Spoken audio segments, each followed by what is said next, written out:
इतिहास के पन्नों में दर्ज दास्तानें अब सिमटने लगी हैं। पहले समय था किताबों का, अखबारों का, पत्रिकाओं का। रीवा के शासकीय पुस्तकालय में एक समय था जब लोग आपस में जुड़ने के लिए पुस्तकालय जाया करते थे। अब वह किताबें धीरे धीरे आधुनिक तकनीकी पर आधारित हो चली हैं। पुस्तकालय में अब पहले सी रौनक नहीं रही। गिने चुने लोग ही यहाँ आते हैं, मगर विंध्य की वह तमाम इबारतें इस पुस्तकालय में किताबों में दर्ज है। रीवा के जय स्तंभ चौराहे पर शासकीय पुस्तकालय का अपना अतीत इतिहास है। यहाँ पर दुर्लभ किताबें पुराने तजुर्बे से भरी पड़ी है। यह पुस्तकालय बहुत ही प्राचीन दुर्लभ किताबों से भरा पड़ा है। यहाँ शासन की देखरेख में है और यहाँ अधिकारी कर्मचारी तैनात है, मगर लोगों की आवाजाही बहुत ही कम है।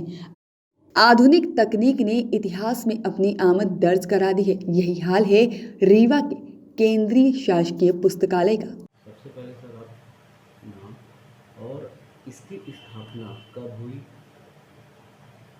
और लगभग कितने मेंबर यहाँ आते हैं? हाँ जी, मेरा नाम डॉक्टर वी के सोनी, यहाँ पर मैं रीजनल लाइब्रेरियन के पोस्ट पे काम कर रहा हूँ।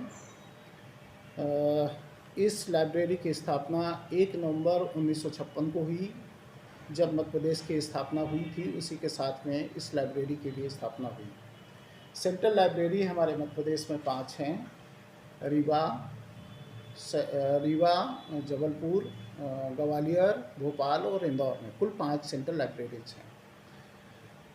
हमारे लाइब्रेरी में कुल पुस्तकें लगभग 25,000 के आसपास हैं, जिसमें सभी तरह के विषयों की पुस्तकें इस लाइब्रेरी में उपलब्ध हैं। जैसे साइकोलॉजी की बुक्स हैं, हिस्ट्री की हैं, फिलॉसफी एंड रिलीजन की हैं, इंग्लिश और हिंदी लिटरेचर की सारी बुक्स हैं। और कोई भी अगर इन पुस्तकों को पढ़ना चाहता है तो 14 दिन के लिए उन पुस्तकों को हम इशू करते हैं, अगर वो हमारे यहाँ का मेंबर होता है। कहा जाता है हाँ जी, हमारे यहाँ सारी पुस्तकें निःशुल्क पढ़ने को दी जाती हैं। ये भी कहा जाता है कि अपने यहाँ जो संविधान था उसकी भी पुस्तक है अपने पास पुस्तक। हाँ, हमारी पुस्तकालय में एक पुस्तक है जो कॉन्स्टिट्यूशन ऑफ इंडिया की मूल पुस्तक में से एक है, और मुझे ऐसा लगता है कि इस पूरे विंध्य रीजन में शायद ये पुस्तक कहीं भी नहीं होगी। ये पुस्तक पूरी हैंड रिटन है। इस पुस्तक को प्रेम बिहारी नारायण रायजादा, जिनने अपने हाथ से इटैलिक इंग्लिश में इस पुस्तक को लिखा हुआ है। इसमें एक जो सबसे खास बात है कि ब्यूटीफुल कैलीग्राफी का इस पुस्तक में इस्तेमाल हुआ है। इस पुस्तक में कुल 221 पेज हैं और इसमें कुल 22 पार्ट हैं। इसकी जो खास बात है कि प्रत्येक पार्ट में भारत के इतिहास को दिखाया गया है। जैसे मैं प्रथम पार्ट की बात करूं तो उसमें मोहनजोदारो की सील है। दूसरे पार्ट की बात करूं तो उसमें वैदिक काल की सील है।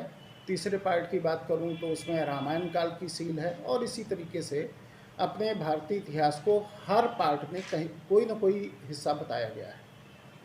फॉरेन की भी सर अपने यहाँ किताब है क्या? फॉरेन की किताबें हमारे यहाँ नहीं रहती हैं। हमारे यहाँ ऐसी पुस्तकें जो आज़ादी के पहले प्रिंट हुई हैं वो सारी फॉरेन में प्रिंट हुई हैं सर। तो बताया जाता है आपकी डोनेशन में पुस्तकें आपके यहाँ की? हमारे यहाँ ज़्यादातर बुक्स जो हैं राजा राम मोहन राय लाइब्रेरी कोलकाता से आती हैं। वॉइस ऑफ राइट्स के लिए रीवा से प्रतीक मैत्री की रिपोर्ट।